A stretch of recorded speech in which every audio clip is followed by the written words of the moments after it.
एक गांव में रजत नाम का एक लड़का रहता था जो बचपन से ही नेत्रहीन था, जो अब जवान हो चुका था। उसके माँ बाप हमेशा उसके भविष्य को लेकर चिंतित रहते थे।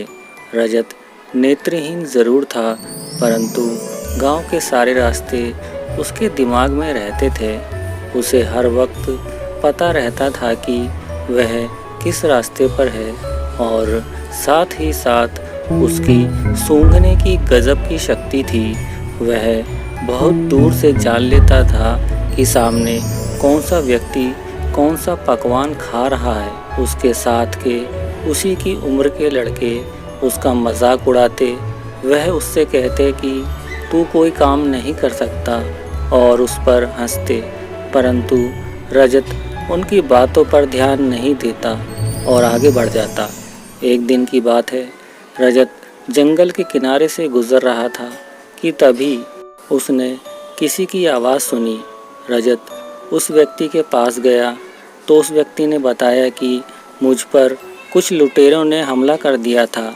मैं चलने फिरने की हालत में नहीं हूँ, कृपया मुझे किसी डॉक्टर के पास पहुँचा दीजिए। ऐसा कहकर वह व्यक्ति बेहोश हो गया। रजत तुरंत ही उस व्यक्ति को पास के एक हॉस्पिटल में ले गया और इलाज के बाद वह व्यक्ति होश में आया तो रजत को पता चला कि वह व्यक्ति एक बहुत बड़ी चाय पत्ती निर्माता कंपनी का मालिक है, जिसे रास्ते में कुछ लुटेरों ने लूटकर घायल कर दिया था।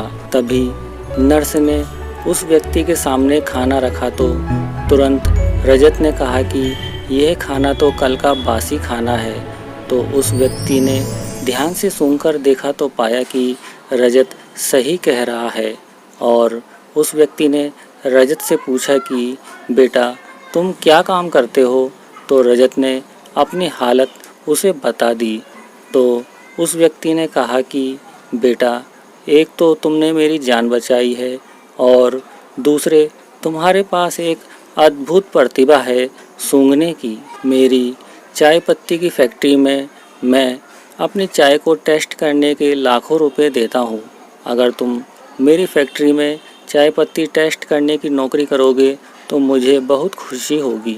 इस पर रजत भी हाँ सेठ जी, क्यों नहीं करूँगा, बिल्कुल नौकरी करूँगा। और सेठ जी रजत का जवाब सुनकर खुश होते हुए रजत को कुछ पैसे एडवांस में दे देते हैं, जिसे लेकर वह अपने माता पिता के पास जाकर सारा हाल सुना देता है, जिसे सुनकर रजत के माता पिता बहुत खुश होते हैं।